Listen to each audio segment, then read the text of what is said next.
dan sebagainya untuk mencapai nirwana, menjauhi kemegahan dan kemewahan dunia.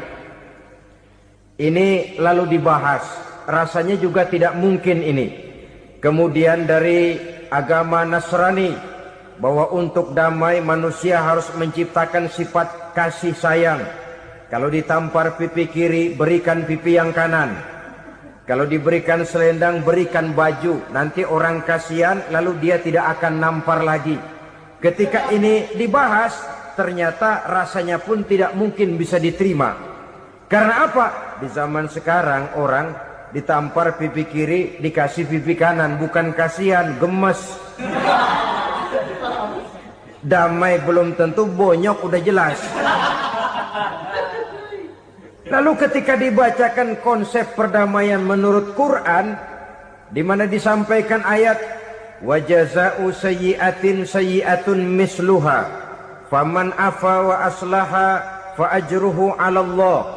Balasan terhadap satu kejahatan adalah kejahatan yang seimbang, tetapi barang siapa yang memberi maaf dan mencari jalan damai, itulah yang terbaik dan akan mendapat pahala dari Allah Subhanahu wa ta'ala.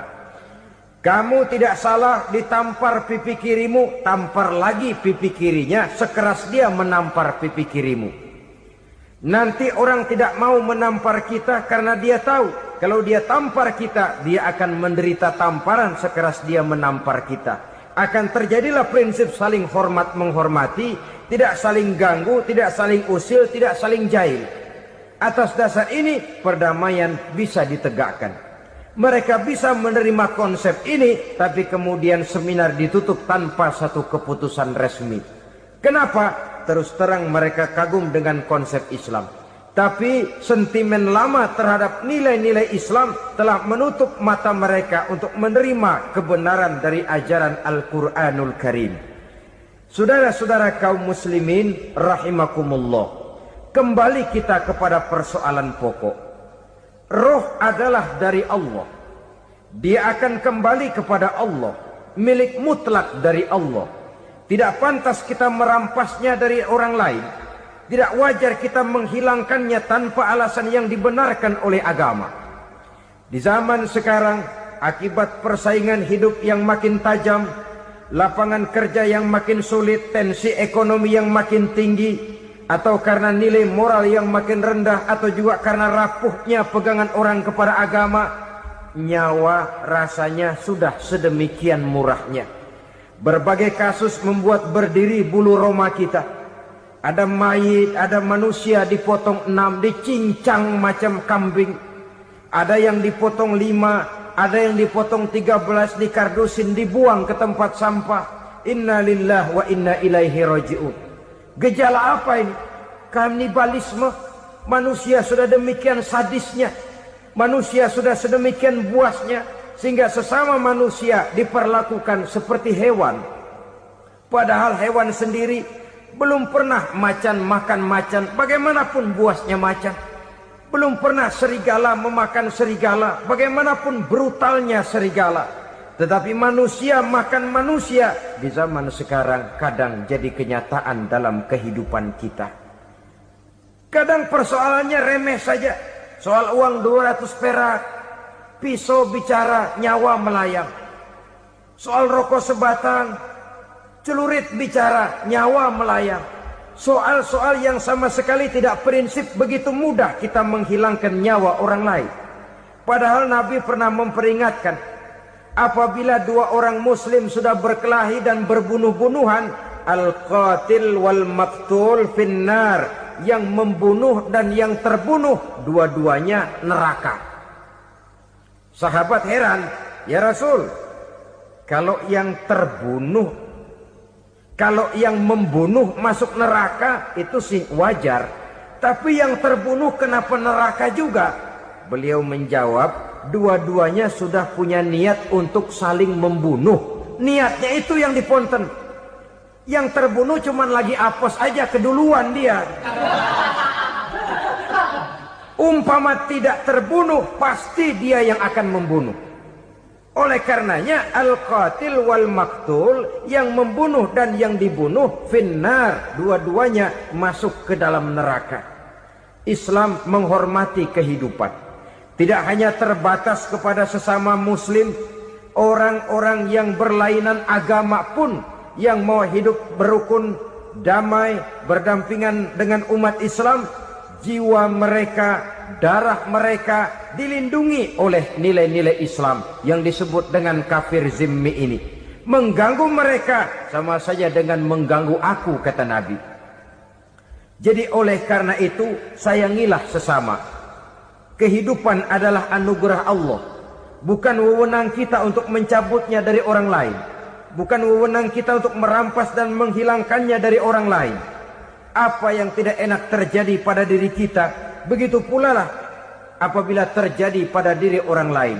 Sehingga Nabi mengatakan, la yu'minu ahadukum hatta yuhibba li akhihi ma yuhibbu li nafsihi. Belum dikatakan beriman seseorang kamu apabila dia belum mencintai saudaranya seperti ia mencintai dirinya sendiri. Apa yang enak dirasakan oleh orang lain, enak juga dirasakan oleh dia. Mengukur orang lain dengan diri sendiri. Kalau orang lain tanpa salah saya fitnah, kalau saya tanpa salah difitnah orang, enak apa enggak? Enggak, orang lain juga begitu. Kalau orang lain tanpa salah saya tempeleng kepalanya, enak apa tidak? Tidak. Orang lain juga begitu. Yang tidak enak terjadi pada diri kita, tentu tidak enak juga kalau terjadi pada orang lain. Mengukur orang lain dengan diri sendiri. Sehingga tidak timbul sifat egois. Tidak menari di atas bangkai orang lain. Tidak mendirikan kebahagiaan di atas untayan air mata orang lain.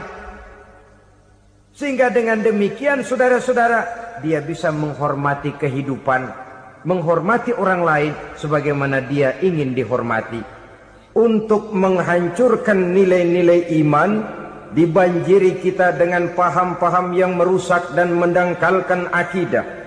Baik ia bernama materialisme, baik ia bernama sekularisme, baik ia bernama banjirnya maksiat dan munkarat, baik ia bernama banjirnya peradaban dan kebudayaan yang menghancurkan moral daripada anak-anak kita, sedikit demi sedikit melenturkan dan melunturkan nilai-nilai keimanan kita, untuk kemudian pada waktunya nilai iman itu akan bertukar dan berganti menjadi nilai syirik kepada Allah Subhanahu wa ta'ala.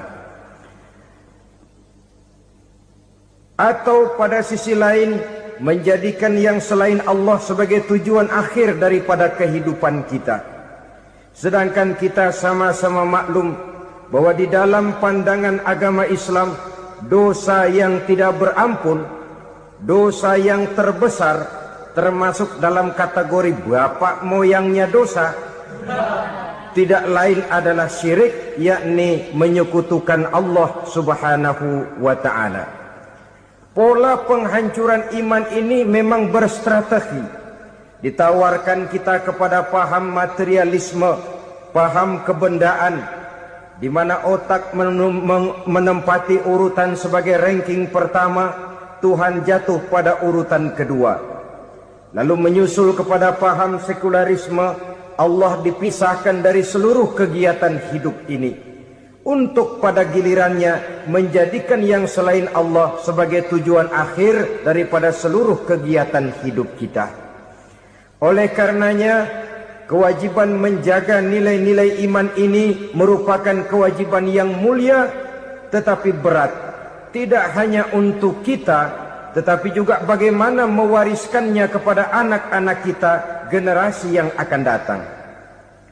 Orang-orang tua bijaksana yang diceritakan di dalam Al-Quran, kalau sudah berpikir tentang anak-anaknya, pertanyaan yang paling mereka risaukan ialah, ma ta'buduna min ba'di.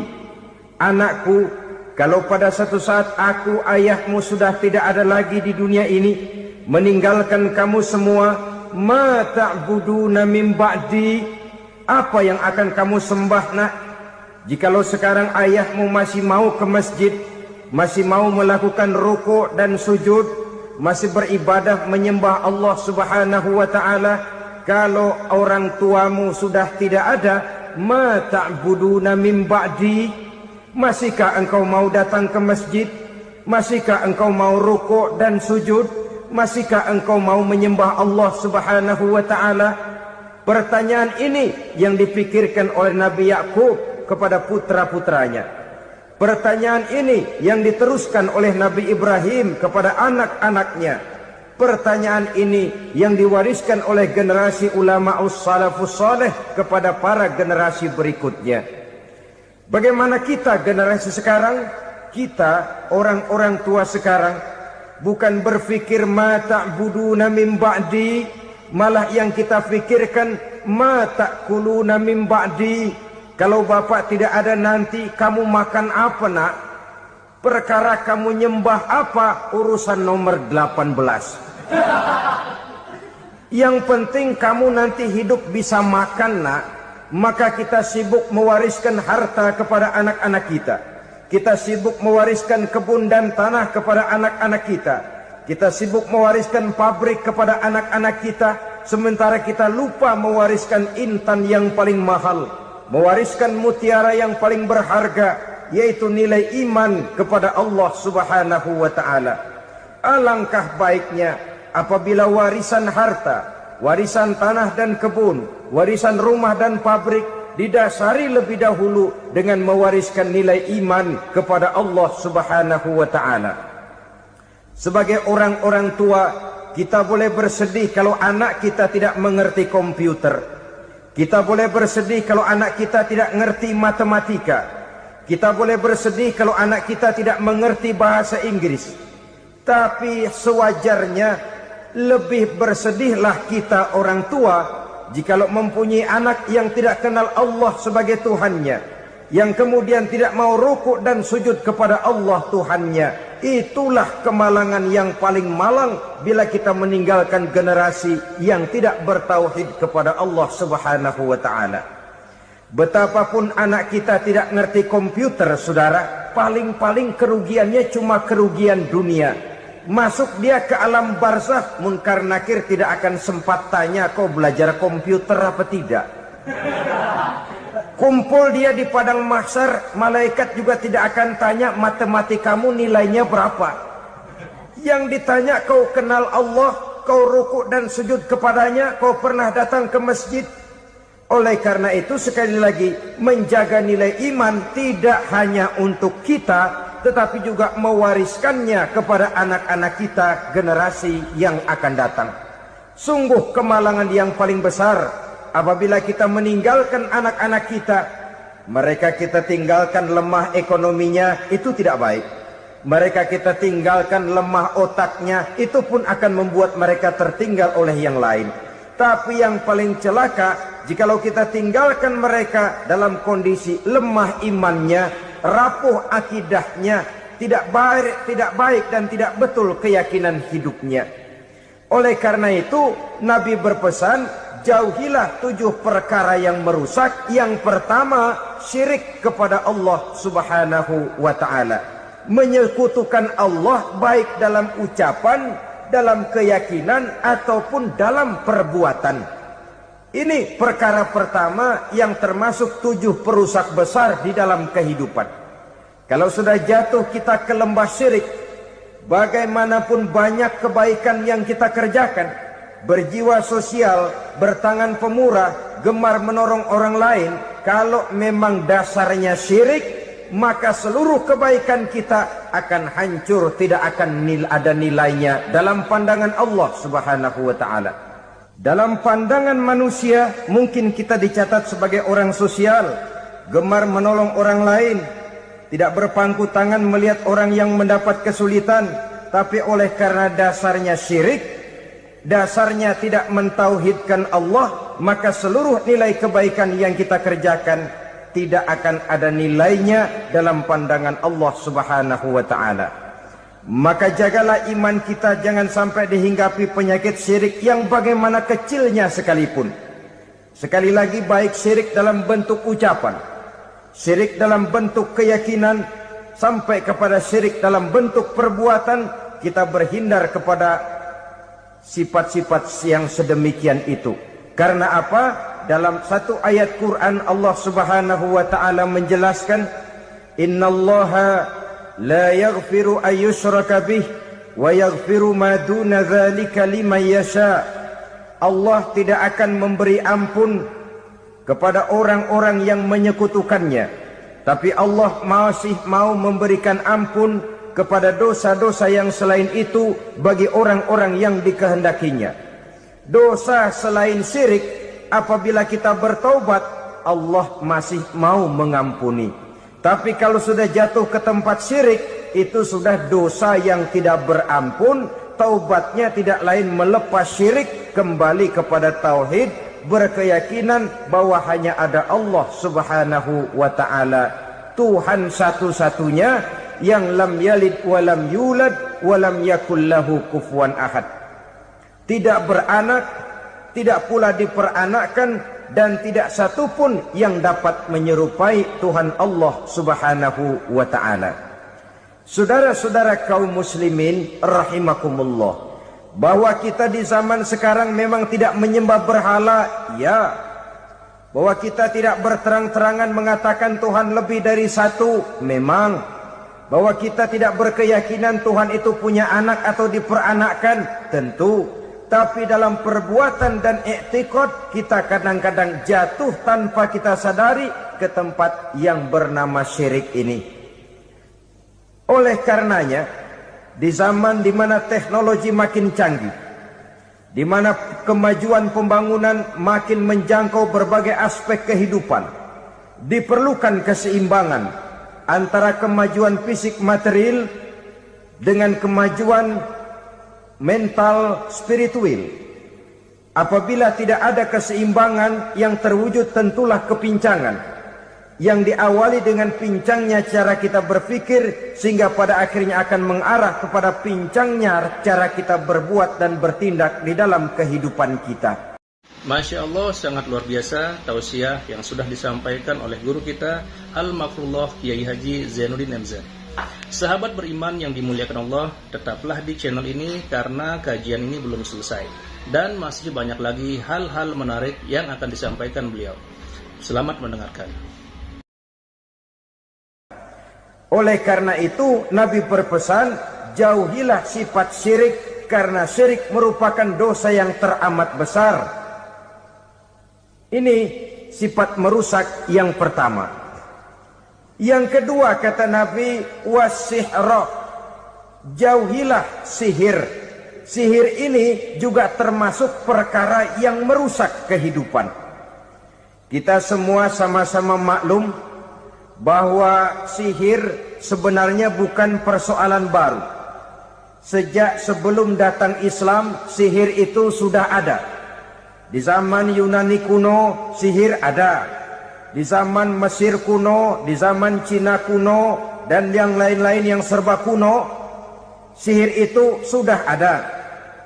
Bahkan para nabi pun, para rasul yang diutus oleh Allah Subhanahu wa ta'ala, senantiasa berhadapan dengan ahli-ahli sihir untuk menguji kebenaran dari misi yang mereka bawa. Sihir adalah perbuatan di luar kebiasaan yang bisa dikerjakan oleh ahlinya dengan bantuan jin atau setan. Hukum mempelajari sihir adalah haram, mengamalkannya lebih haram lagi. Sebab itu saudara-saudara, sihir merupakan perbuatan merusak yang harus kita jauhi. Ciri-ciri daripada perbuatan sihir, pertama, ia mengandung tipuan, bayangan khayal.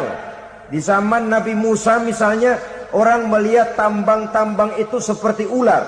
Nabi Musa melayangkan tongkatnya menjadi ular-ular besar yang memakan ular-ular kecil ciptaan tukang-tukang sihir Fir'aun tadi.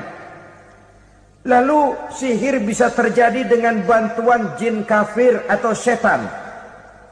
Kemudian ciri yang ketiga, sifatnya halus dan tersembunyi. Taruh kata ada seorang ahli sihir yang mempergunakan ayat-ayat Quran sebagai jompa jampe, sebagai baca-bacaan, itu cuma sekedar kedok. Tujuannya tidak lain menjadikan agama sebagai ketok untuk membenarkan cara yang dimurkai oleh Allah Subhanahu wa taala. Satu hadis yang diriwayatkan oleh Imam Bazar dan Tabrani, Nabi berpesan, "Laisa minna man tatayyara lahu au takahhana au tukuhhina lahu au sahira lahu." Tidak termasuk ke dalam golonganku, kata Nabi. Tidak termasuk umatku. Siapa mereka? Man tatayyara lahu, orang yang bertatoyur. Apa tatoyur itu? Dari kalimat toyaro, artinya terbang. Toir biasa diartikan dengan burung. Tatoyaro percaya kepada suara-suara burung. Man tatayyara lahu, mempercayai, meyakini dengan benar-benar kepada suara beburungan. Kan suka ada itu, nah bunyi burung tuh, maling liwat. Maling liwat. Burung bunyi, maling liwat. Itu termasuk tatayyara lahu, percaya kepada suara burung. Kan aneh kalau suara orang nggak dipercaya, suara burung malah dipercaya. Ada ustadz ceramah, kiai ngaji, nggak mau didengerin, burung dengerin bener. Nah, suaranya dari sebelah mana? Belah kulon. Nah, itu tandanya ano. Habis dihitung-hitung. Itu termasuk tatayyara lahu. Au takahana, atau bertenung, au tukuhina, atau minta ditenungkan, au sahirolahu, atau melakukan perbuatan sihir, atau minta disihirkan. Laisa minna, tidak termasuk ke dalam golonganku, kata Nabi. Sehingga dengan demikian saudara-saudara, menghadapi sihir dengan sihir sekalipun termasuk perbuatan yang tidak diajarkan oleh agama. Kita kan mempelajari sihir untuk jaga diri. Tidak apa-apa. Yang dilarang mengamalkannya, dilarang juga mempelajarinya.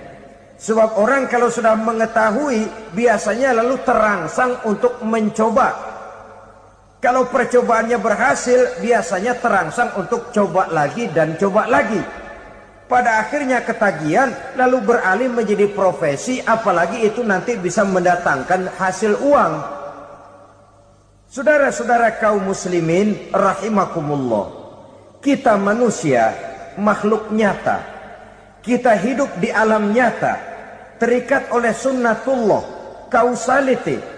Oleh karenanya, bagi kita keyakinan yang penuh, keikhlasan di dalam bertuhankan Allah, penyerahan diri sepenuhnya hanya kepadanya, itu sudah merupakan obat penangkal yang sangat ampuh agar kita tidak terkena penyakit-penyakit yang dibuat oleh setan dan para pembantunya.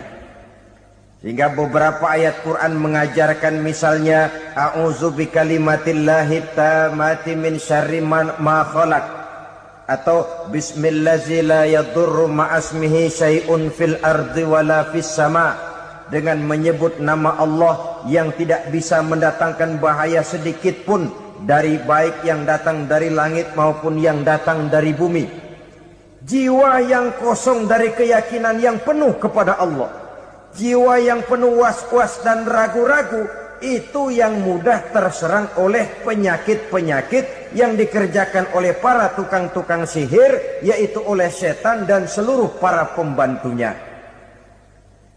Kemudian hadis kedua yang diriwayatkan oleh Imam Ibnu Hibban, Nabi bersabda, la yadkhulul jannata mudminu khamrin wala mu'minu bisihrin wala qati'u rahmin. Tidak masuk surga. Ini Nabi yang bilang, tidak masuk surga. Siapa itu? Pertama, mudminu khamrin, orang yang berkekalan dalam mabuk. Selalu mudminun itu sudah menjadi perbuatan rutinnya, tidak kapok-kapoknya. teler seumur hidup. Mudminu khamrin, tidak masuk surga orang yang selalu bermabuk-mabukan. Yang kedua, wala mu'minu bisihrin, orang mukmin tapi main sihir. Ini juga oleh Nabi diperingatkan, tidak akan masuk surga orang mukmin tapi suka main sihir. Wala qati'ur rahmin, dan tidak juga orang yang memutuskan silaturahmi. 3 macam manusia yang diperingatkan Nabi tidak akan masuk surga: orang yang selalu mabuk, orang mukmin yang main sihir, dan orang yang memutuskan silaturahmi. Saudara-saudara kaum muslimin rahimakumullah. Lalu orang berkata, kenapa dilarang kita bersihir? Padahal Rasul sendiri kan punya mukjizat. Nah, kita memang harus membedakan antara mukjizat dengan sihir. Dalam kehidupan agama kita kenal ada yang namanya mukjizat, ada yang namanya karomah atau keramat biasa diucapkan, ada yang namanya maunah, ada yang namanya irhas, ada juga yang namanya sihir. Kesemuanya ini berbeda, saudara-saudara. Yang dinamakan mukjizat itu khusus untuk para rasul saja. Satu kejadian luar biasa yang terjadi dilakukan oleh rasul atas izin dari Allah Subhanahu wa taala. Perbedaannya dengan sihir jelas. Sihir dari setan, mukjizat dari Allah. Sihir bisa dipelajari, mukjizat tidak. Sihir umumnya untuk maksud-maksud yang tidak baik, sedangkan mukjizat untuk memperkuat kebenaran yang disampaikan oleh para rasul dan ditentang oleh umatnya. Bahkan kafir Quraisy dahulu menganggap orang-orang ahli sihir itu berada dalam satu posisi yang hina, sehingga mereka mengatakan dan menuduh Nabi Muhammad sebagai tukang sihir. Tuduhan sebagai tukang sihir adalah tuduhan yang sangat aib dan hina. Di tengah masyarakat kufar jahiliyah, kedudukan tukang sihir dipandang sebagai kedudukan yang hina, sehingga mereka mengejek Nabi dengan sebutan tukang sihir. Jadi mukjizat hanya untuk Rasul saja. Kemudian karomah. Karomah ini asal kata dari karomah, kehormatan, kemuliaan yang diberikan Allah kepada hamba-hambanya yang rajin mendekatkan diri kepadanya. Oleh karena ketekunannya melaksanakan ibadah, Allah memberikan keistimewaan kepada orang itu, yang dengan keistimewaannya dia bisa mengerjakan yang tidak bisa dikerjakan oleh orang lain. Karomah hanya bisa dicapai dengan prestasi ibadah. Kalau sihir, mau ibadah apa enggak, asal dia belajar, bersatu dan berteman dengan setan, memenuhi persyaratan-persyaratan setan, biasanya lalu bisa. Sedangkan karomah tidak mungkin terwujud tanpa orang mendekatkan diri sedekat-dekatnya kepada Allah Subhanahu wa ta'ala. Maka kita lihat biasanya orang-orang yang punya ilmu sihir, mukanya rata-rata nggak enak dilihat. Kumuh, jauh dari air wudhu, jauh dari sujud kepada Allah, malah berteman dengan setan, menjadi pelayan-pelayannya setan. Saudara-saudara, adapun maunah, keistimewaan yang diberikan Allah kepada hamba-hambanya yang belum sampai kepada tingkat wali, tapi orang itu lebih banyak kebaikannya daripada kesalahannya. Umpamanya, saudara jalan bertiga di pinggir jalan, saudara ada pada posisi di tengah, lalu bertiga ini ketabrak mobil. Menurut perhitungan saudara mati lebih dahulu, tapi terjadi hal yang aneh, dua teman saudara mati, saudara malah cuma luka dan lecet sedikit saja. Apa itu? Kalau kita lebih banyak kebaikannya daripada kesalahannya, itu yang dinamakan ma'unah. Pertolongan yang diberikan Allah kepada hamba-hambanya yang lebih banyak kebaikannya daripada kesalahannya. Sedangkan yang dinamakan irhas, kejadian luar biasa pada diri seseorang pada waktu dia masih kecil, yang menunjukkan tanda-tanda keistimewaannya. Itu umumnya pada para nabi pada usia kecilnya sudah ada irhas, tanda-tanda istimewa. Jelas baik mukjizat, karomah, maunah maupun irhas berbeda dengan sihir. Sihir ini jelas saja merupakan bantuan dan persekutuan antara manusia dengan setan. Padahal setan, kata Allah dalam Al-Quran, innahu lakum aduwwum mubin, sesungguhnya setan bagi kamu adalah musuh yang sangat jelas. Saudara-saudara kaum muslimin rahimakumullah, di zaman sekarang dalam menghadapi beban kehidupan yang makin pelik, menghadapi stres yang tidak kunjung selesai, menghadapi persoalan-persoalan yang teramat berat, orang sering mencari jalan keluar kepada hal-hal yang menurut pendapatnya bisa meringankan beban moralnya itu. Pergilah dia mencari sesuatu yang dapat meringankan bebannya. Dan tidak jarang yang jatuh ke pangkuan tukang-tukang tenung, ke pangkuan tukang-tukang sihir, yang mereka itu oleh Quran dijelaskan kadzabal munajjimun walau sodaku. Tukang-tukang tenung, tukang-tukang sihir, mereka itu bohong walaupun benar. Maksudnya bohong walaupun benar, artinya kalau yang mereka kerjakan benar, itu sih kebenaran. Benar dengan kebenaran itu lain.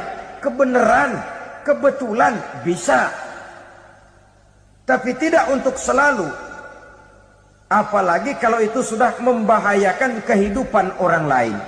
Jadi oleh karena itu Nabi berpesan, jauhilah daripada sihir. Kalau sudah jauhilah dari sihir, artinya ya jauhilah daripada mempelajarinya, jauhilah daripada bergaul dengan orang-orang yang ahli di bidang itu, karena dari pergaulan segalanya bisa menular. Baiklah saudara, ini yang kedua. Yang ketiga pesan Nabi, wa qatlan nafsil lati harramallahu illa bil haq. Membunuh orang lain dengan cara yang tidak benar. Membunuh orang yang diharamkan oleh Allah Subhanahu wa taala untuk melakukannya kecuali dengan alasan yang benar. Kita tahu Islam adalah agama damai. Sesuai dengan namanya, ia tidak dikembangkan dengan pedang dan kekerasan. Ia dikembangkan dengan keteladanan dan tuntunan moral. Oleh karena Islam bukan agama kekerasan, Islam pun tidak mementingkan dan mengajarkan kekerasan kecuali dengan alasan yang benar dan bisa dipertanggungjawabkan. Membunuh dengan sengaja, menghilangkan nyawa orang lain tanpa alasan yang bisa dibenarkan adalah merupakan dosa besar dan satu di antara 7 perkara yang bisa mendatangkan kerusakan dalam kehidupan dan yang hendaknya harus kita jauhi. Saudara-saudara kaum muslimin rahimakumullah, beberapa waktu yang lalu di sebuah kota kecil yang indah bernama New Auckland. Saudara tahu New Auckland? Itu dari Gunung Kidul masih ngidul lagi. Pernah diadakan satu seminar yang membicarakan bagaimana menyelamatkan masyarakat manusia dari bahaya Perang Dunia Ketiga. Diperkirakan kalau terjadi Perang Dunia Ketiga, manusia tidak akan tersisa. Sebab apa? Pada waktu itu, cadangan nuklir yang dimiliki oleh bersama Amerika dan Rusia konon sudah sanggup memusnahkan 6 miliar manusia pada saat jumlah manusia baru 5 miliar. Jadi kelebihan nuklir dunia ini. Kalau terjadi perang dunia ketiga, sulit manusia untuk tersisa. Maka dibahaslah di dalam seminar itu, supaya tidak terjadi perang dunia ketiga, maka perlombaan membuat senjata-senjata canggih, alat-alat pembunuh modern harus segera dibatasi. Dibahas, tidak mungkin kita membatasi perlombaan membuat senjata. Kenapa? Makin maju ilmu dan teknologi, makin canggih senjata yang ditemukan.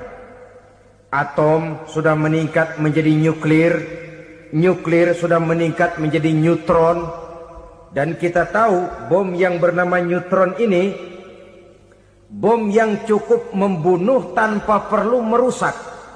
Artinya kalau dia diledakkan di kota kita ini, bangunan utuh, jembatan tidak ambruk, rumah-rumah tetap berdiri, tapi semua yang bernama hidup mati. Itu katanya lebih sopan dari bom atom.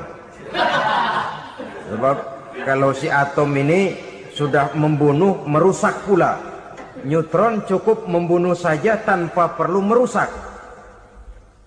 Jadi majunya senjata-senjata teknologi sebagai akibat yang logis dari kemajuan ilmu pengetahuan ini tidak bisa kita batasi.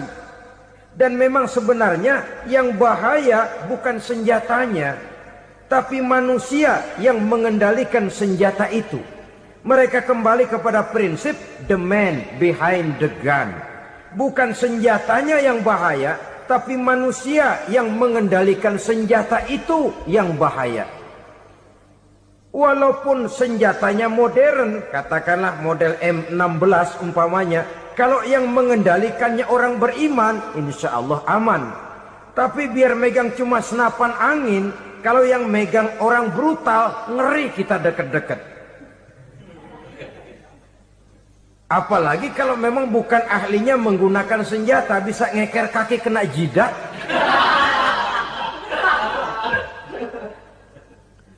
Mereka kembali kepada prinsip lama yang tetap baru, bukan senjatanya yang harus dibatasi, manusia yang mengendalikan senjata itu yang perlu dibicarakan. Nah, kalau begitu, agar manusia tidak mempergunakan senjata sewenang-wenang, apa yang harus kita lakukan? Ya, manusianya harus bermoral. Ya, tapi moral yang mana? Di dunia ini banyak ajaran tentang moral. Itu pun mudah saja. Di sini kan kita undang saja ahli dari berbagai agama untuk membicarakan konsep perdamaian menurut agamanya masing-masing. Baik, setuju itu, setuju. Maka tampillah para ahli agama, mereka kembali kepada prinsip moral daripada konsep yang terkandung di dalam ajaran agama untuk menegakkan perdamaian. Mula-mula naiklah ahli dari agama Hindu. Dibacakan konsep perdamaian menurut ajaran agama Hindu, bahwa untuk damai manusia harus meninggalkan nafsu keduniaannya, menempuh samsara dan sebagainya untuk mencapai nirwana, menjauhi kemegahan dan kemewahan dunia. Ini lalu dibahas, rasanya juga tidak mungkin ini. Kemudian dari agama Nasrani, bahwa untuk damai manusia harus menciptakan sifat kasih sayang. Kalau ditampar pipi kiri, berikan pipi yang kanan. Kalau diberikan selendang, berikan baju. Nanti orang kasihan, lalu dia tidak akan nampar lagi. Ketika ini dibahas, ternyata rasanya pun tidak mungkin bisa diterima. Karena apa? Di zaman sekarang orang ditampar pipi kiri, dikasih pipi kanan. Bukan kasihan, gemes. Damai belum tentu, bonyok udah jelas. Lalu ketika dibacakan konsep perdamaian menurut Quran, di mana disampaikan ayat wa jazaa'u sayyi'atin sayyi'atun misluha faman afa wa aslaha fa ajruhu 'ala Allah. Balasan terhadap satu kejahatan adalah kejahatan yang seimbang. Tetapi barang siapa yang memberi maaf dan mencari jalan damai, itulah yang terbaik dan akan mendapat pahala dari Allah Subhanahu wa ta'ala. Kamu tidak salah ditampar pipi kirimu, tampar lagi pipi kirinya sekeras dia menampar pipi kirimu. Nanti orang tidak mau menampar kita karena dia tahu kalau dia tampar kita, dia akan menderita tamparan sekeras dia menampar kita. Akan terjadilah prinsip saling hormat menghormati, tidak saling ganggu, tidak saling usil, tidak saling jahil. Atas dasar ini perdamaian bisa ditegakkan. Mereka bisa menerima konsep ini, tapi kemudian seminar ditutup tanpa satu keputusan resmi. Kenapa? Terus terang mereka kagum dengan konsep Islam. Tapi sentimen lama terhadap nilai-nilai Islam telah menutup mata mereka untuk menerima kebenaran dari ajaran Al-Quranul Karim. Saudara-saudara kaum muslimin rahimakumullah. Kembali kita kepada persoalan pokok. Roh adalah dari Allah. Dia akan kembali kepada Allah, milik mutlak dari Allah. Tidak pantas kita merampasnya dari orang lain. Tidak wajar kita menghilangkannya tanpa alasan yang dibenarkan oleh agama. Di zaman sekarang, akibat persaingan hidup yang makin tajam, lapangan kerja yang makin sulit, tensi ekonomi yang makin tinggi, atau karena nilai moral yang makin rendah, atau juga karena rapuhnya pegangan orang kepada agama, nyawa rasanya sudah sedemikian murahnya. Berbagai kasus membuat berdiri bulu roma kita. Ada mayit, ada manusia dipotong 6, dicincang macam kambing. Ada yang dipotong 5, ada yang dipotong 13, dikardusin, dibuang ke tempat sampah. Inna lillahi wa inna ilaihi raji'un. Gejala apa ini? Kanibalisme. Manusia sudah demikian sadisnya, manusia sudah sedemikian buasnya, sehingga sesama manusia diperlakukan seperti hewan. Padahal hewan sendiri belum pernah macan makan macan, bagaimanapun buasnya macan. Belum pernah serigala memakan serigala, bagaimanapun brutalnya serigala. Tetapi manusia makan manusia di zaman sekarang kadang jadi kenyataan dalam kehidupan kita. Kadang persoalannya remeh saja. Soal uang 200 perak, pisau bicara, nyawa melayang. Soal rokok sebatang, celurit bicara, nyawa melayang. Soal-soal yang sama sekali tidak prinsip, begitu mudah kita menghilangkan nyawa orang lain. Padahal Nabi pernah memperingatkan, apabila dua orang muslim sudah berkelahi dan berbunuh-bunuhan, al-qatil wal maktul finnar, yang membunuh dan yang terbunuh dua-duanya neraka. Sahabat heran, ya Rasul, kalau yang terbunuh, kalau yang membunuh masuk neraka itu sih wajar, tapi yang terbunuh kenapa neraka juga? Beliau menjawab, dua-duanya sudah punya niat untuk saling membunuh. Niatnya itu yang diponten. Yang terbunuh cuman lagi apes aja, keduluan dia. Umpama tidak terbunuh, pasti dia yang akan membunuh. Oleh karenanya al-qatil wal maktul, yang membunuh dan yang dibunuh finnar, dua-duanya masuk ke dalam neraka. Islam menghormati kehidupan. Tidak hanya terbatas kepada sesama muslim, orang-orang yang berlainan agama pun yang mau hidup berukun, damai, berdampingan dengan umat Islam, jiwa mereka, darah mereka dilindungi oleh nilai-nilai Islam yang disebut dengan kafir zimmi ini. Mengganggu mereka sama saja dengan mengganggu aku, kata Nabi. Jadi oleh karena itu, sayangilah sesama. Kehidupan adalah anugerah Allah, bukan wewenang kita untuk mencabutnya dari orang lain. Bukan wewenang kita untuk merampas dan menghilangkannya dari orang lain. Apa yang tidak enak terjadi pada diri kita, begitu pula lah apabila terjadi pada diri orang lain. Sehingga Nabi mengatakan, la yu'minu ahadukum hatta yuhibba li akhihi ma yuhibbu li nafsihi.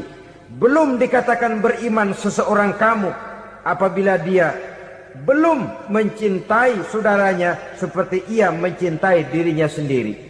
Apa yang enak dirasakan oleh orang lain, enak juga dirasakan oleh dia. Mengukur orang lain dengan diri sendiri. Kalau orang lain tanpa salah saya fitnah, kalau saya tanpa salah difitnah orang, enak apa enggak? Enggak, orang lain juga begitu. Kalau orang lain tanpa salah saya tempeleng kepalanya, enak apa tidak? Tidak. Orang lain juga begitu. Yang tidak enak terjadi pada diri kita, tentu tidak enak juga kalau terjadi pada orang lain. Mengukur orang lain dengan diri sendiri, sehingga tidak timbul sifat egois, tidak menari di atas bangkai orang lain, tidak mendirikan kebahagiaan di atas untayan air mata orang lain. Sehingga dengan demikian saudara-saudara, dia bisa menghormati kehidupan, menghormati orang lain sebagaimana dia ingin dihormati. Inilah perbuatan ketiga yang merusak, membunuh orang lain dengan yang diharamkan Allah tanpa alasan yang benar. Yang ketiga. Kemudian yang keempat, perbuatan merusak wa aklar riba, makan riba. Hidup adalah tolong menolong. Bahasa kerennya take and give katanya. Saling memberi dan saling menerima. Nabi mengajarkan man kuroba kurbatan min kurobid dunia karaballahu lahu kurbatan min kurobi yaumal qiyamah. Wallahu fi aunil abdi madamal abdu fi auni akhihi. Siapa yang meringankan beban dari beban-beban yang diderita seseorang di dalam kehidupan dunia, Allah akan meringankan bebannya daripada beban-beban yang harus dipikulnya di hari kiamat nanti. Wallahu fi aunil abdi madamal abdu fi auni akhihi.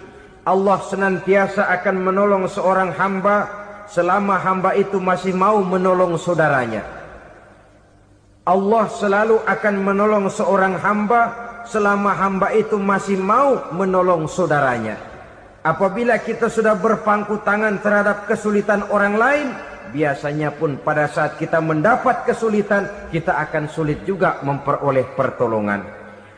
Nah, riba alias renten, kedoknya adalah menolong orang, tapi sama juga bulu buntutnya dilepas, palanya dicekek. Menolong orang pada akhirnya menjadi beban bagi seseorang. Dan memang mencari orang-orang yang berada dalam posisi kesulitan. Biasanya di daerah-daerah di mana musim paceklik jadi lapangan kerja sulit, sedangkan urusan perut tidak bisa ditunda. Akhirnya orang terjebak ke dalam rentenir, ke dalam riba, ke dalam renten. Bunga berbunga, sehingga satu saat jumlah bunganya bisa lebih besar dari jumlah pinjaman pokoknya. Kemudian kalau juga ternyata tidak bisa dibayar, rumah jadi taruhan.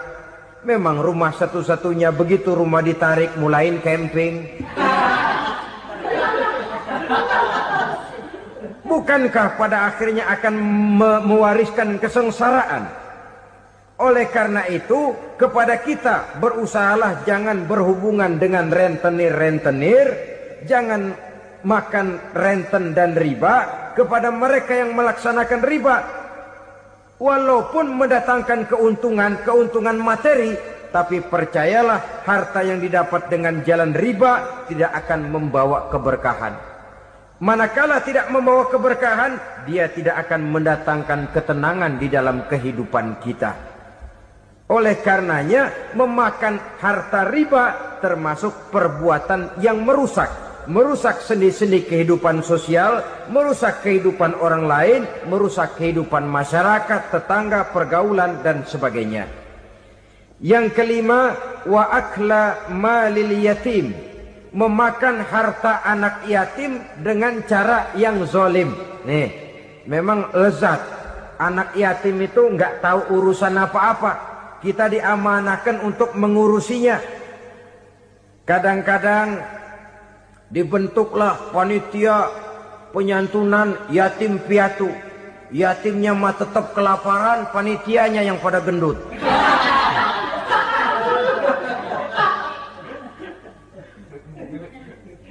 Padahal memakan harta anak yatim termasuk perbuatan dosa besar. Dan menjantuni yatim merupakan perbuatan mulia.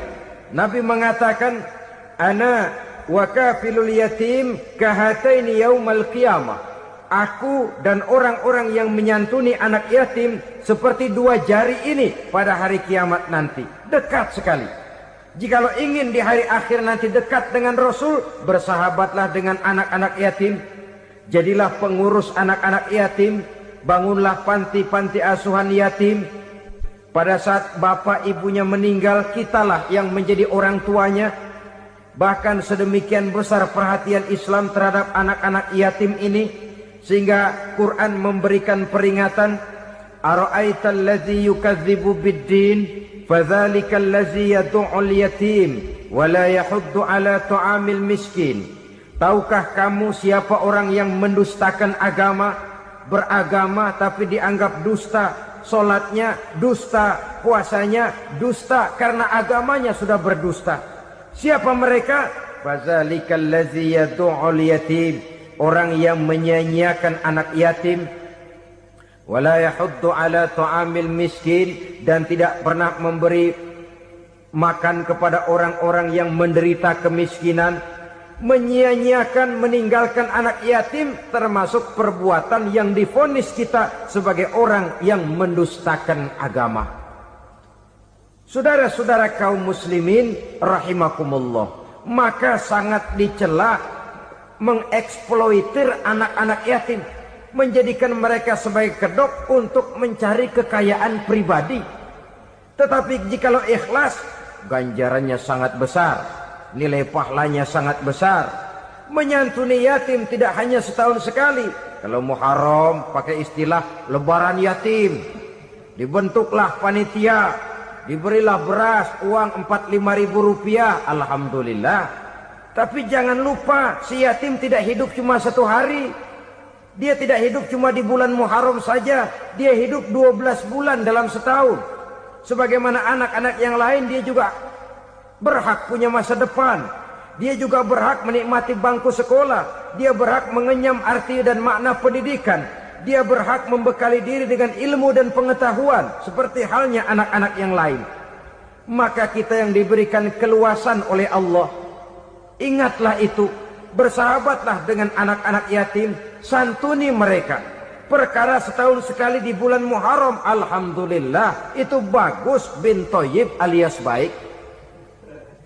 Tapi tentu dan tentu sekali lagi, si yatim tidak hanya hidup di bulan Muharram.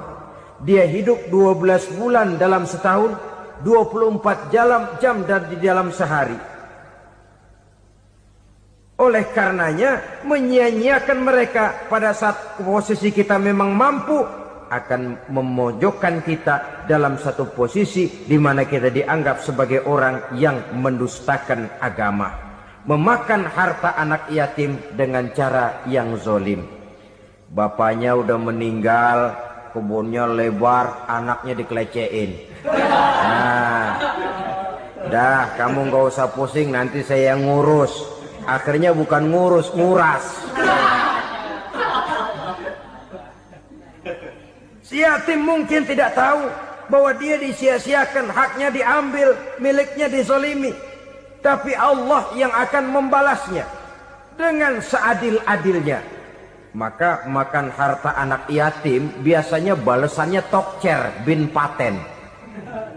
Nggak banyak selang tempo itu, nggak percaya cobain dah. Nyobain aja kan nggak bayar, umpama. Memakan harta anak yatim dengan cara yang zolim, ganjarannya biasanya kontan. Kenapa?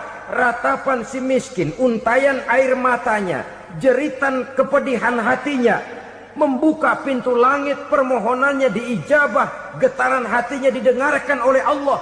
Maka balasannya biasanya kontan, spontan, tidak menunggu waktu terlalu lama. Itu di dunia, belum lagi di akhirat nanti. Bukankah dalam riwayat Mi'raj diceritakan Nabi melihat di neraka itu orang perutnya sebesar rumah.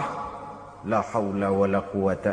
Itu perut kayak rumah, bagaimana jalannya tuh orang? Dan memang gak jalan, diseret-seret oleh malaikat di neraka itu. Hancur perutnya, amburadul itu perut. Berantakan isinya, dibulatkan lagi, diseret lagi, hancur lagi, dibulatkan lagi. Sampai Nabi tanya, orang itu begitu berat siksanya kenapa ya Jibril?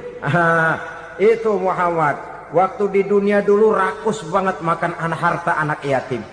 Begitu vonisnya, begitu menyedihkan nasibnya di akhirat.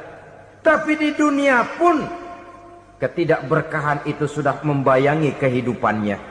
Oleh karena itu, kepada saudara-saudara yang mendapat titipan anak yatim, berbahagialah. Karena semulia-mulia rumah adalah rumah yang di dalamnya ada anak yatim yang disantuni. Sehina-hina rumah adalah rumah di mana di dalamnya ada anak yatim yang disia-siakan. Begitu kata Nabi kita. Rumah yang paling mulia dalam pandangan Allah, rumah yang di dalamnya ada anak yatim yang disantuni. Rumah yang paling hina dalam pandangan Allah, rumah yang di dalamnya ada anak yatim yang nasibnya disia-siakan. Berbahagialah saudara apabila menjadi penyantun anak-anak yatim, pelindung mereka, sehingga mereka mempunyai masa depan sebagaimana anak-anak lainnya. Rasulullah sendiri sedemikian peka terhadap keadaan anak-anak yatim karena beliau sendiri memang mengalami umur 6 bulan dalam kandungan ibu, beliau sudah ditinggalkan oleh ayahnya. Pada saat berusia 6 tahun ibu sudah meninggal. Yatim piatu dalam usia di mana beliau sedang perlu belas kasih seorang ibu dan pengertian seorang bapa. Kepekaan itu lalu timbul, bahkan kemudian sampai kepada beliau berkata, aku dan orang yang menyantuni anak yatim seperti jari tengah dan jari telunjuk di hari akhirat nanti. Sedemikian dekatnya. Baiklah ya, jadi yang kelima, memakan harta anak yatim. Jauhi karena ini perbuatan yang merusak. Yang keenam, watawalli yaumaz zahfi. Melarikan diri pada hari pertempuran. Apa ini? Khianat. Tidak konsekuen dengan konsep perjuangan. Pada mulanya keras benar teriak, berantas korupsi, ganyang korupsi. Cuma karena belum dapat giliran. Begitu dia naik dapat kesempatan, korupsinya lebih edan dari yang diteriakinya. Ini termasuk tawalli yaumaz zahfi. Berpaling pada hari peperangan. Di saat menghadapi musuh, kalau belum kelihatan musuh, teriaknya nyaring bener. Jangan takut demi kebenaran sampai titik darah yang paling penghabisan. Musuh belum kelihatan. Begitu musuh sudah kelihatan, paling dulu lari ke belakang. Kalau diajak berjuang ada saja alasannya. Sehingga Quran memberikan peringatan kepada kita semua. Mengapa kamu ini berat? Kalau sudah diajak berjuang di jalan Allah, kakimu seperti terhunjam berakar di perut bumi. Berat untuk melangkah berjuang. Lari dari pertempuran tidak konsekuen dengan konsepsi perjuangan. Mau enaknya saja. Dalam kondisi yang sulit lalu berpangku tangan. Ini termasuk ciri munafik yang di dalam Al-Quran disindir dengan bahasa kullama adha'a lahum masyaufi wa iza azlama alaihim qamu. Waktu terang mereka jalan, giliran gelap mereka mandek. Artinya, maksudnya, kalau giliran ada untungnya aja, rame-rame teriak Islam. Tapi begitu diminta berjuang, dituntut berkorban, rame-rame mundur. Waktu dilihat di Islam ada untungnya, rame-rame teriak Islam. Pak, saya Islam banget, Pak. KTP saya Islam, Pak. Pokoknya Islam banget dah. Tapi ketika diminta berjuang, dituntut sedikit berkorban, rame-rame mengundurkan diri. Tahun 65 PKI berontak. Waduh, waktu itu jadi orang Islam untung itu. Nggak dikejar-kejar, aman. Masjid rame, mobil-mobil mewah parkir di depan musola dan masjid. Kenapa? Waktu itu asal udah ke masjid aman. Islam selamat, untung. Tapi begitu keadaan aman, yang parkir di musola sepeda butut melulu.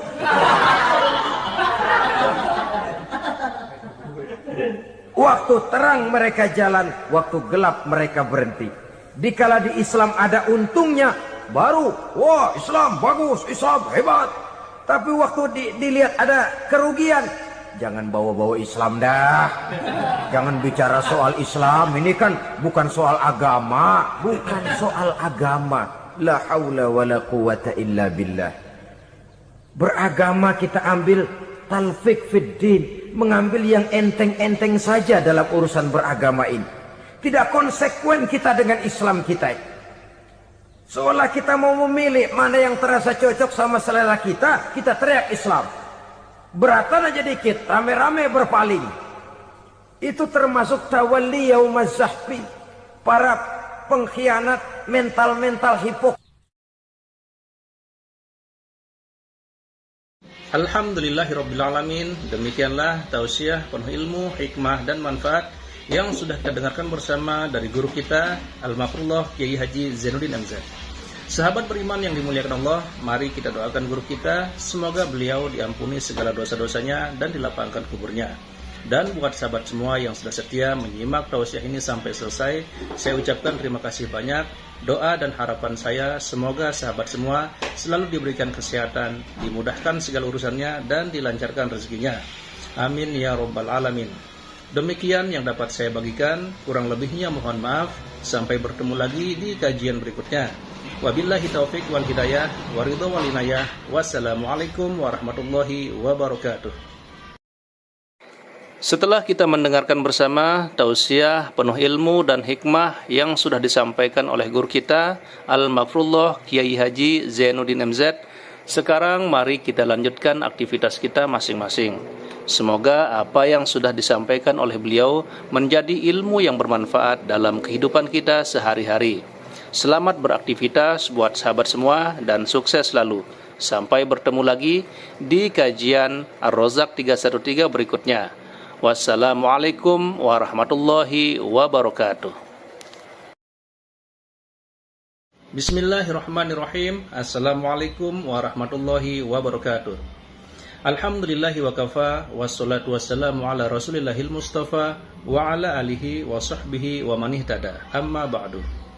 Sahabat beriman yang dimuliakan Allah, syukur alhamdulillah kita bertemu lagi di channel Ar-Rozak 313. Pada kesempatan yang berbahagia ini, mari sejenak kita luangkan waktu kita untuk bersama-sama menyimak tausiah fenomenal dari guru kita Al-Makrullah Kiai Haji Zainuddin MZ. Tentunya banyak sekali ilmu, hikmah, dan manfaat yang bisa kita jadikan pelajaran dalam kehidupan kita sehari-hari. Berikut ini mari kita simak bersama isi tausiah beliau. Selamat mendengarkan. Wa qatlan nafsil lati harramallahu illa bil haqq. Membunuh orang lain dengan cara yang tidak benar, membunuh orang yang diharamkan oleh Allah Subhanahu wa ta'ala untuk melakukannya kecuali dengan alasan yang benar. Kita tahu Islam adalah agama damai. Sesuai dengan namanya, ia tidak dikembangkan dengan pedang dan kekerasan. Ia dikembangkan dengan keteladanan dan tuntunan moral. Oleh karena Islam bukan agama kekerasan, Islam pun tidak mementingkan dan mengajarkan kekerasan kecuali dengan alasan yang benar dan bisa dipertanggungjawabkan. Membunuh dengan sengaja, menghilangkan nyawa orang lain tanpa alasan yang bisa dibenarkan adalah merupakan dosa besar dan satu di antara 7 perkara yang bisa mendatangkan kerusakan dalam kehidupan dan yang hendaknya harus kita jauhi. Saudara-saudara kaum muslimin rahimakumullah. Beberapa waktu yang lalu di sebuah kota kecil yang indah bernama New Auckland. Saudara tahu New Auckland? Tuh dari Gunung Kidul masih ngidul lagi.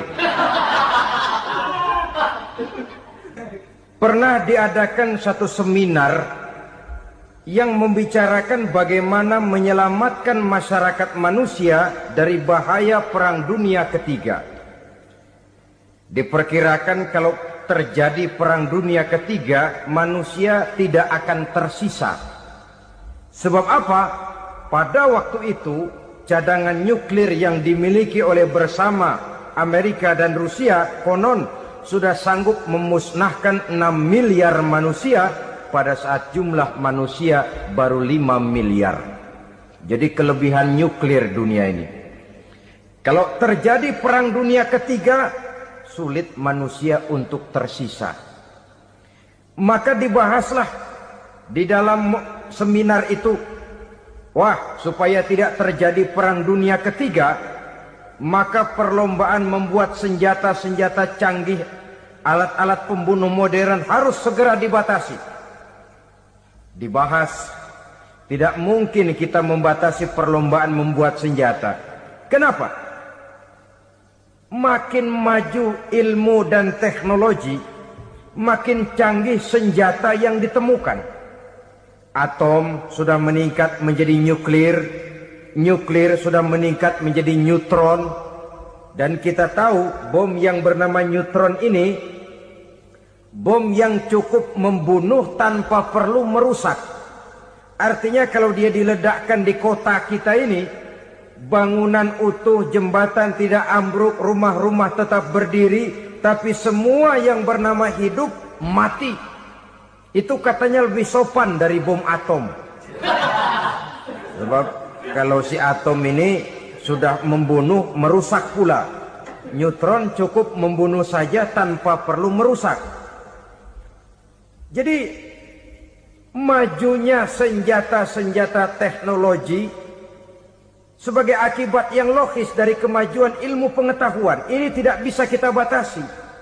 Dan memang sebenarnya yang bahaya bukan senjatanya, tapi manusia yang mengendalikan senjata itu. Mereka kembali kepada prinsip the man behind the gun. Bukan senjatanya yang bahaya, tapi manusia yang mengendalikan senjata itu yang bahaya. Walaupun senjatanya modern, katakanlah model M16 umpamanya, kalau yang mengendalikannya orang beriman, insya Allah aman. Tapi biar megang cuma senapan angin, kalau yang megang orang brutal, ngeri kita deket-deket. Apalagi kalau memang bukan ahlinya menggunakan senjata, bisa ngeker kaki kena jidat.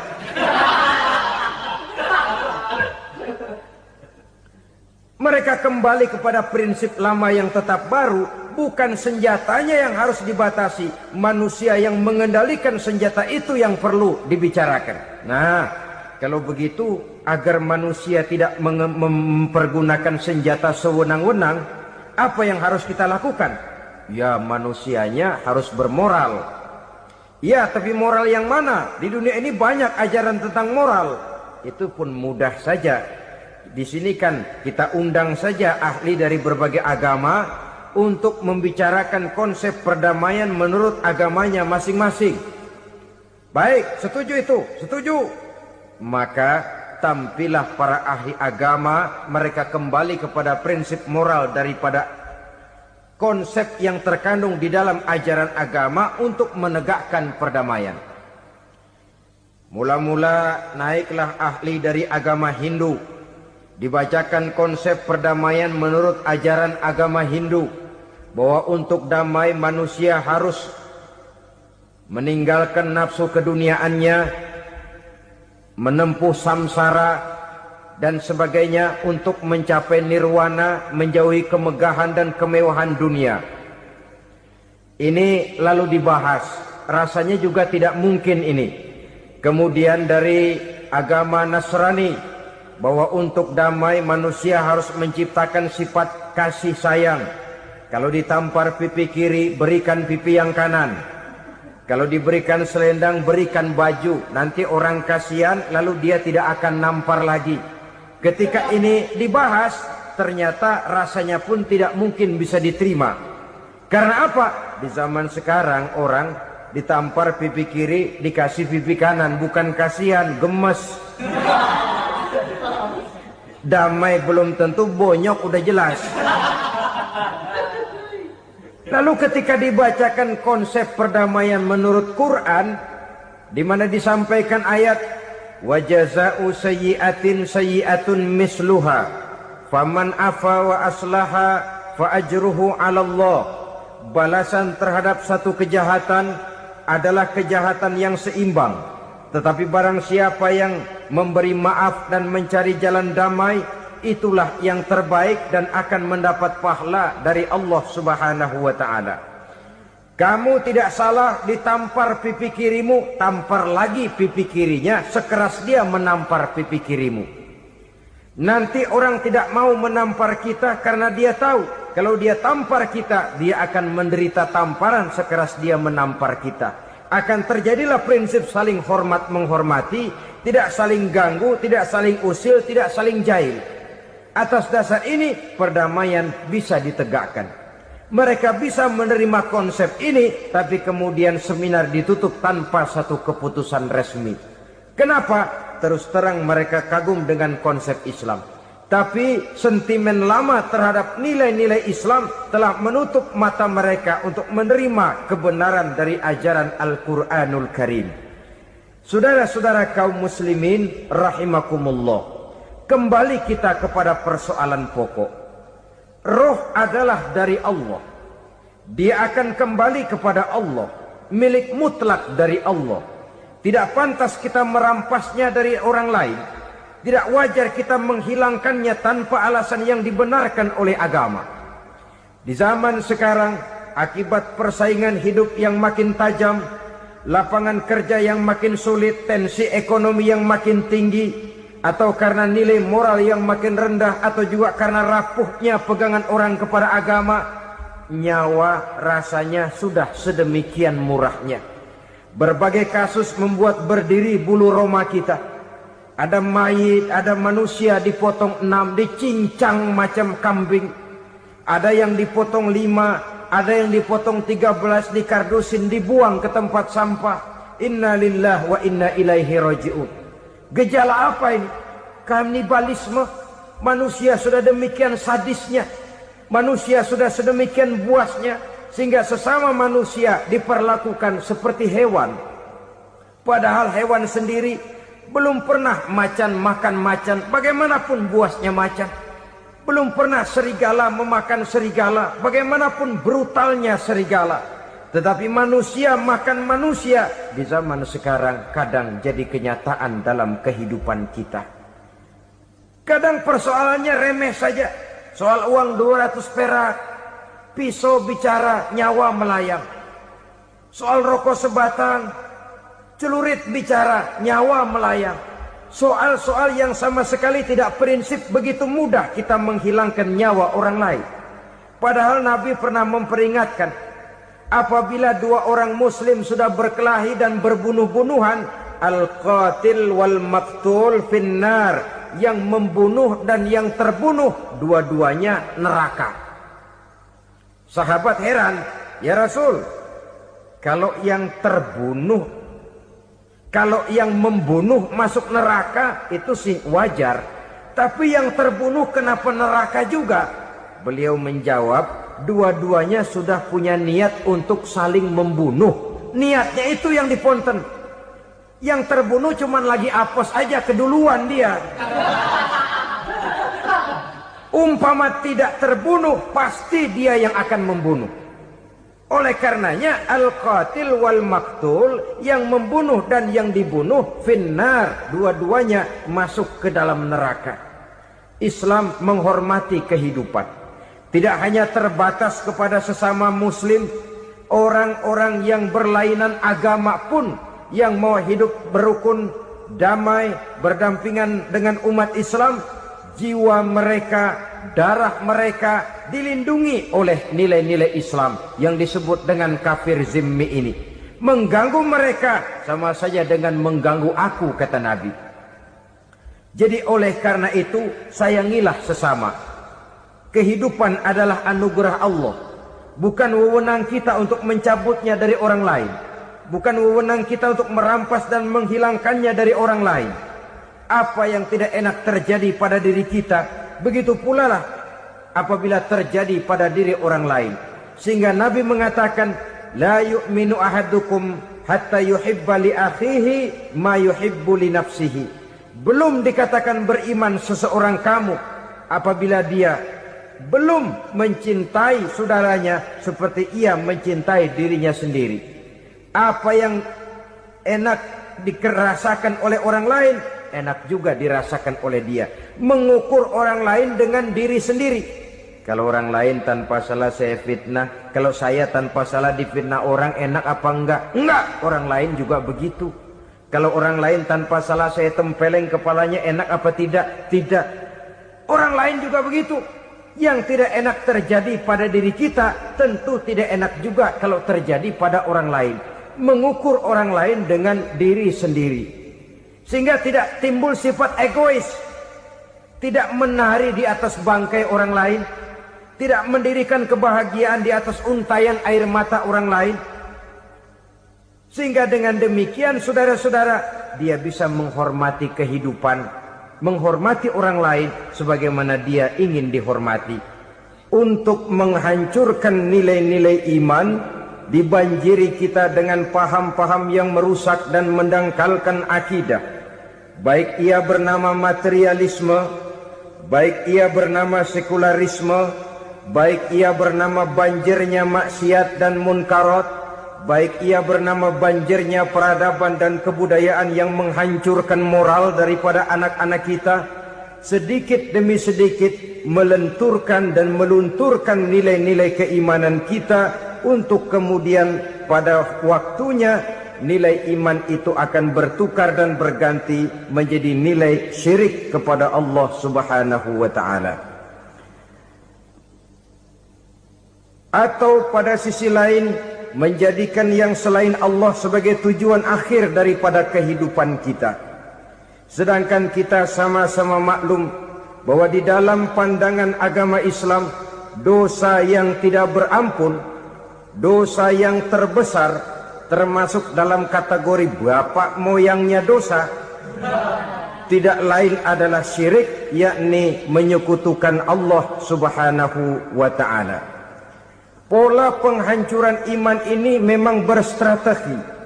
Ditawarkan kita kepada paham materialisme, paham kebendaan, di mana otak menempati urutan sebagai ranking pertama, Tuhan jatuh pada urutan kedua. Lalu menyusul kepada paham sekularisme, Allah dipisahkan dari seluruh kegiatan hidup ini, untuk pada gilirannya menjadikan yang selain Allah sebagai tujuan akhir daripada seluruh kegiatan hidup kita. Oleh karenanya, kewajiban menjaga nilai-nilai iman ini merupakan kewajiban yang mulia tetapi berat. Tidak hanya untuk kita, tetapi juga bagaimana mewariskannya kepada anak-anak kita, generasi yang akan datang. Orang-orang tua bijaksana yang diceritakan di dalam Al-Quran, kalau sudah berpikir tentang anak-anaknya, pertanyaan yang paling mereka risaukan ialah, ma ta'buduna min ba'di? Anakku, kalau pada satu saat aku, ayahmu sudah tidak ada lagi di dunia ini, meninggalkan kamu semua, ma ta'buduna min ba'di? Apa yang akan kamu sembah, nak? Jikalau sekarang ayahmu masih mau ke masjid, masih mau melakukan ruku' dan sujud, masih beribadah menyembah Allah Subhanahu wa ta'ala, kalau orang tuamu sudah tidak ada, ma ta'buduna min ba'di? Masihkah engkau mau datang ke masjid? Masihkah engkau mau ruku' dan sujud? Masihkah engkau mau menyembah Allah Subhanahu wa ta'ala? Pertanyaan ini yang dipikirkan oleh Nabi Yakub kepada putra-putranya. Pertanyaan ini yang diteruskan oleh Nabi Ibrahim kepada anak-anaknya. Pertanyaan ini yang diwariskan oleh generasi ulama salafus saleh kepada para generasi berikutnya. Bagaimana kita generasi sekarang? Kita orang-orang tua sekarang bukan berfikir ma ta'buduna min ba'di, malah yang kita fikirkan ma ta'kuluna min ba'di, kalau bapak tidak ada nanti kamu makan apa nak? Perkara kamu nyembah apa, urusan nomor 18. Yang penting kamu nanti hidup bisa makan nak. Maka kita sibuk mewariskan harta kepada anak-anak kita. Kita sibuk mewariskan kebun dan tanah kepada anak-anak kita. Kita sibuk mewariskan pabrik kepada anak-anak kita. Sementara kita lupa mewariskan intan yang paling mahal, mewariskan mutiara yang paling berharga, yaitu nilai iman kepada Allah Subhanahu wa ta'ala. Alangkah baiknya apabila warisan harta, warisan tanah dan kebun, warisan rumah dan pabrik didasari lebih dahulu dengan mewariskan nilai iman kepada Allah Subhanahu wa ta'ala. Sebagai orang-orang tua, kita boleh bersedih kalau anak kita tidak mengerti komputer. Kita boleh bersedih kalau anak kita tidak mengerti matematika. Kita boleh bersedih kalau anak kita tidak mengerti bahasa Inggris. Tapi sewajarnya lebih bersedihlah kita orang tua jikalau mempunyai anak yang tidak kenal Allah sebagai Tuhannya, yang kemudian tidak mau rukuk dan sujud kepada Allah Tuhannya. Itulah kemalangan yang paling malang bila kita meninggalkan generasi yang tidak bertauhid kepada Allah Subhanahu wa ta'ala. Betapapun anak kita tidak ngerti komputer, saudara, paling-paling kerugiannya cuma kerugian dunia. Masuk dia ke alam barzakh, munkar nakir tidak akan sempat tanya kau belajar komputer apa tidak. Kumpul dia di padang mahsyar, malaikat juga tidak akan tanya matematikamu nilainya berapa. Yang ditanya kau kenal Allah, kau rukuk dan sujud kepadanya, kau pernah datang ke masjid. Oleh karena itu sekali lagi, menjaga nilai iman tidak hanya untuk kita, tetapi juga mewariskannya kepada anak-anak kita, generasi yang akan datang. Sungguh kemalangan yang paling besar apabila kita meninggalkan anak-anak kita.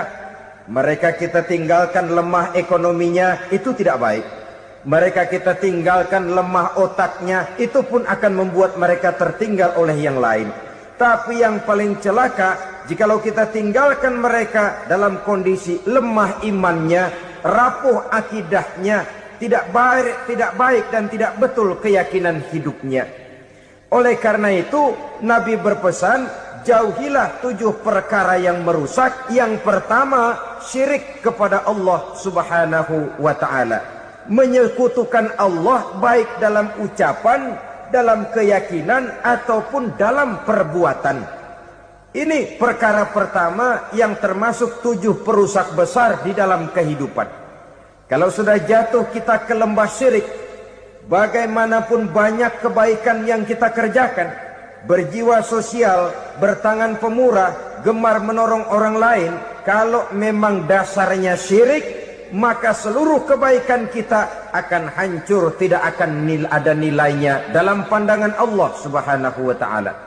Dalam pandangan manusia, mungkin kita dicatat sebagai orang sosial, gemar menolong orang lain, tidak berpangku tangan melihat orang yang mendapat kesulitan. Tapi oleh karena dasarnya syirik, dasarnya tidak mentauhidkan Allah, maka seluruh nilai kebaikan yang kita kerjakan tidak akan ada nilainya dalam pandangan Allah Subhanahu wa ta'ala. Maka jagalah iman kita, jangan sampai dihinggapi penyakit syirik yang bagaimana kecilnya sekalipun. Sekali lagi, baik syirik dalam bentuk ucapan, syirik dalam bentuk keyakinan, sampai kepada syirik dalam bentuk perbuatan, kita berhindar kepada sifat-sifat yang sedemikian itu. Karena apa? Dalam satu ayat Quran Allah Subhanahu wa ta'ala menjelaskan, innallaha la yaghfiru ayyushraka bih wa yaghfiru ma duna dzalika liman yasha. Allah tidak akan memberi ampun kepada orang-orang yang menyekutukannya, tapi Allah masih mau memberikan ampun kepada dosa-dosa yang selain itu bagi orang-orang yang dikehendakinya. Dosa selain syirik, apabila kita bertaubat, Allah masih mau mengampuni. Tapi kalau sudah jatuh ke tempat syirik, itu sudah dosa yang tidak berampun. Taubatnya tidak lain melepas syirik, kembali kepada tauhid, berkeyakinan bahwa hanya ada Allah Subhanahu wa ta'ala, Tuhan satu-satunya yang lam yalid wa lam yulad wa lam yakul lahu kufuwan ahad. Tidak beranak, tidak pula diperanakkan, dan tidak satupun yang dapat menyerupai Tuhan Allah Subhanahu wa ta'ala. Saudara-saudara kaum muslimin rahimakumullah, bahwa kita di zaman sekarang memang tidak menyembah berhala, ya. Bahwa kita tidak berterang-terangan mengatakan Tuhan lebih dari satu, memang. Bahwa kita tidak berkeyakinan Tuhan itu punya anak atau diperanakkan, tentu. Tapi dalam perbuatan dan i'tiqad kita kadang-kadang jatuh tanpa kita sadari ke tempat yang bernama syirik ini. Oleh karenanya, di zaman di mana teknologi makin canggih, di mana kemajuan pembangunan makin menjangkau berbagai aspek kehidupan, diperlukan keseimbangan antara kemajuan fisik material dengan kemajuan mental spiritual. Apabila tidak ada keseimbangan yang terwujud, tentulah kepincangan yang diawali dengan pincangnya cara kita berpikir, sehingga pada akhirnya akan mengarah kepada pincangnya cara kita berbuat dan bertindak di dalam kehidupan kita. Masya Allah, sangat luar biasa tausiah yang sudah disampaikan oleh guru kita Al-Makrullah Kiai Haji Zainuddin MZ. Sahabat beriman yang dimuliakan Allah, tetaplah di channel ini karena kajian ini belum selesai dan masih banyak lagi hal-hal menarik yang akan disampaikan beliau. Selamat mendengarkan. Oleh karena itu Nabi berpesan, jauhilah sifat syirik, karena syirik merupakan dosa yang teramat besar. Ini sifat merusak yang pertama. Yang kedua kata Nabi, wasihra, jauhilah sihir. Sihir ini juga termasuk perkara yang merusak kehidupan. Kita semua sama-sama maklum bahwa sihir sebenarnya bukan persoalan baru. Sejak sebelum datang Islam, sihir itu sudah ada.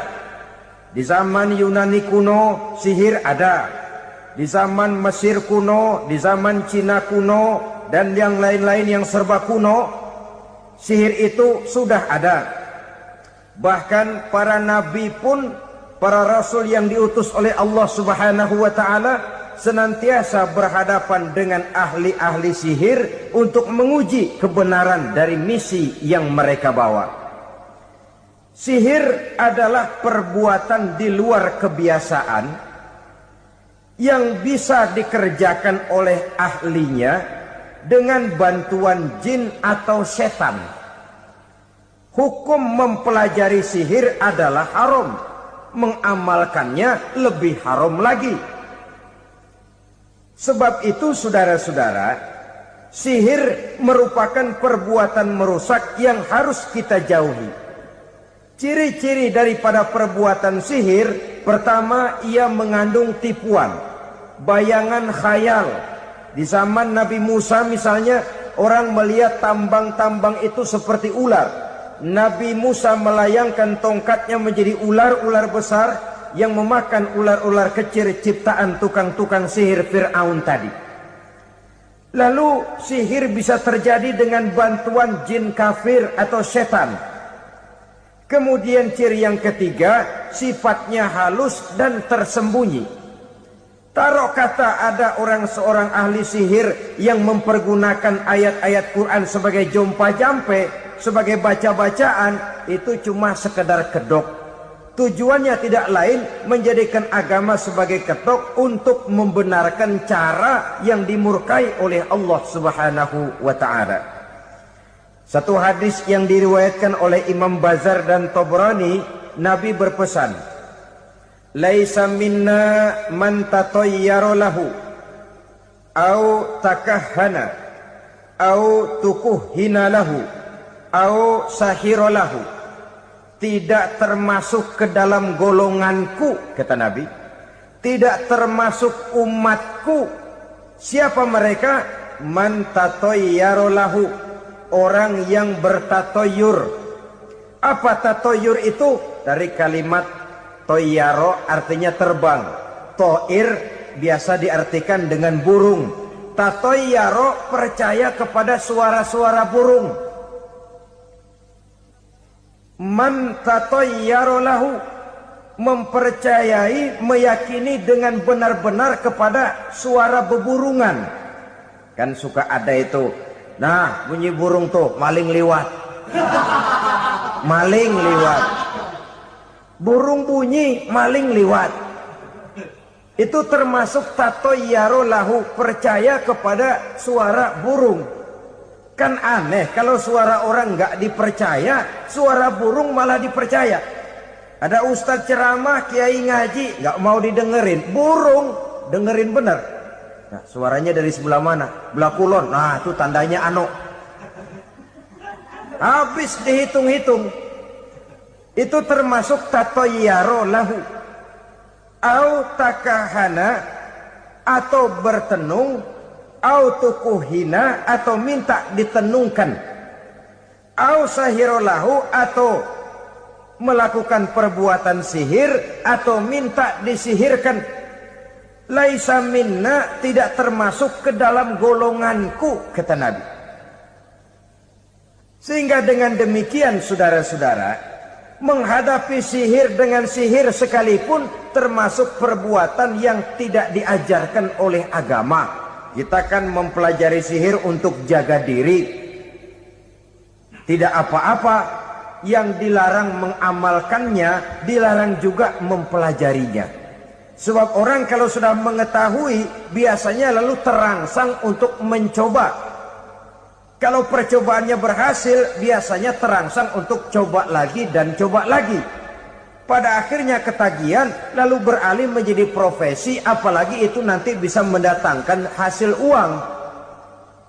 Saudara-saudara kaum muslimin, rahimakumullah. Kita manusia, makhluk nyata. Kita hidup di alam nyata, terikat oleh sunnatullah, causality.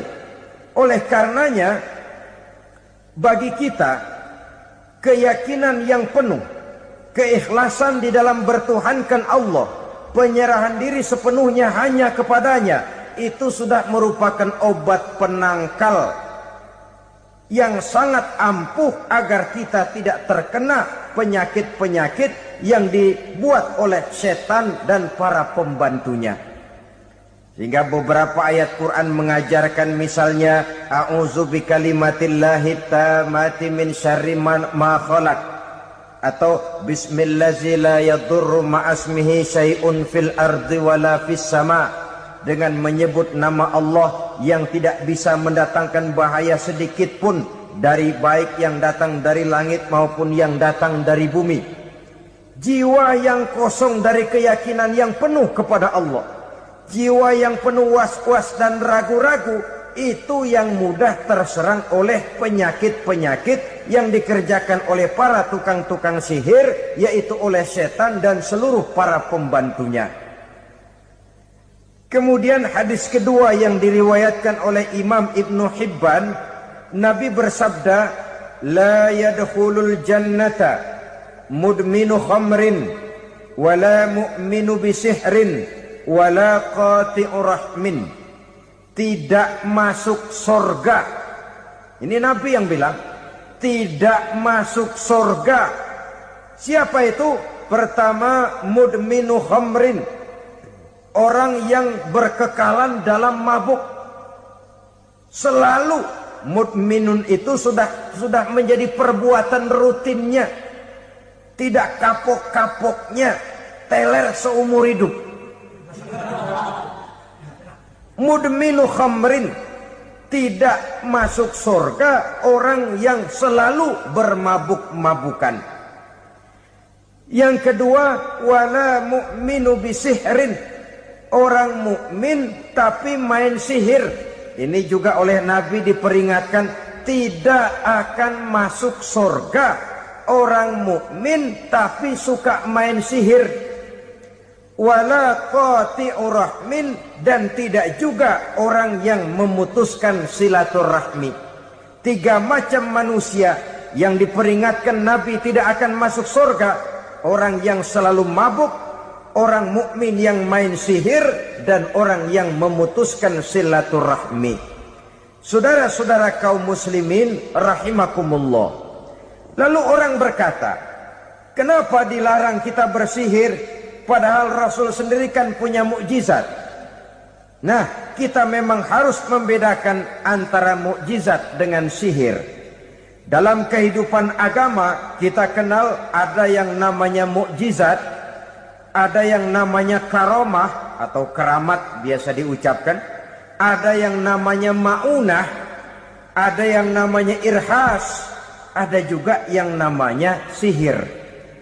Kesemuanya ini berbeda, saudara-saudara. Yang dinamakan mukjizat itu khusus untuk para rasul saja. Satu kejadian luar biasa yang terjadi dilakukan oleh Rasul atas izin dari Allah Subhanahu wa ta'ala. Perbedaannya dengan sihir jelas. Sihir dari setan, mukjizat dari Allah. Sihir bisa dipelajari, mukjizat tidak. Sihir umumnya untuk maksud-maksud yang tidak baik, sedangkan mukjizat untuk memperkuat kebenaran yang disampaikan oleh para rasul dan ditentang oleh umatnya. Bahkan kafir Quraisy dahulu menganggap orang-orang ahli sihir itu berada dalam satu posisi yang hina, sehingga mereka mengatakan dan menuduh Nabi Muhammad sebagai tukang sihir. Tuduhan sebagai tukang sihir adalah tuduhan yang sangat aib dan hina. Di tengah masyarakat kufar jahiliyah, kedudukan tukang sihir dipandang sebagai kedudukan yang hina, sehingga mereka mengejek Nabi dengan sebutan tukang sihir. Jadi mukjizat hanya untuk Rasul saja. Kemudian karomah. Karomah ini asal kata dari karoma, kehormatan, kemuliaan yang diberikan Allah kepada hamba-hambanya yang rajin mendekatkan diri kepadanya. Oleh karena ketekunannya melaksanakan ibadah, Allah memberikan keistimewaan kepada orang itu, yang dengan keistimewaannya dia bisa mengerjakan yang tidak bisa dikerjakan oleh orang lain. Karomah hanya bisa dicapai dengan prestasi ibadah. Kalau sihir, mau ibadah apa enggak, asal dia belajar, bersatu dan berteman dengan setan, memenuhi persyaratan-persyaratan setan, biasanya lalu bisa. Sedangkan karomah tidak mungkin terwujud tanpa orang mendekatkan diri sedekat-dekatnya kepada Allah Subhanahu wa ta'ala.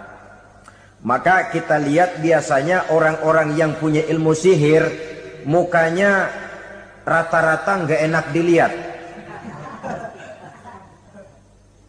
Kumuh, jauh dari air wudhu, jauh dari sujud kepada Allah, malah berteman dengan setan, menjadi pelayan-pelayannya setan.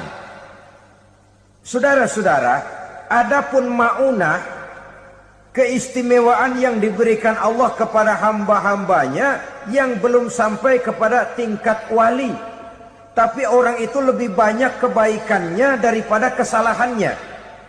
Umpamanya, saudara jalan bertiga di pinggir jalan, saudara ada pada posisi di tengah, lalu bertiga ini ketabrak mobil. Menurut perhitungan saudara mati lebih dahulu. Tapi terjadi hal yang aneh, dua teman saudara mati, saudara malah cuma luka dan lecet sedikit saja. Apa itu? Kalau kita lebih banyak kebaikannya daripada kesalahannya, itu yang dinamakan maunah, pertolongan yang diberikan Allah kepada hamba-hambanya yang lebih banyak kebaikannya daripada kesalahannya. Sedangkan yang dinamakan irhas, kejadian luar biasa pada diri seseorang pada waktu dia masih kecil, yang menunjukkan tanda-tanda keistimewaannya. Itu umumnya pada para nabi pada usia kecilnya sudah ada irhas, tanda-tanda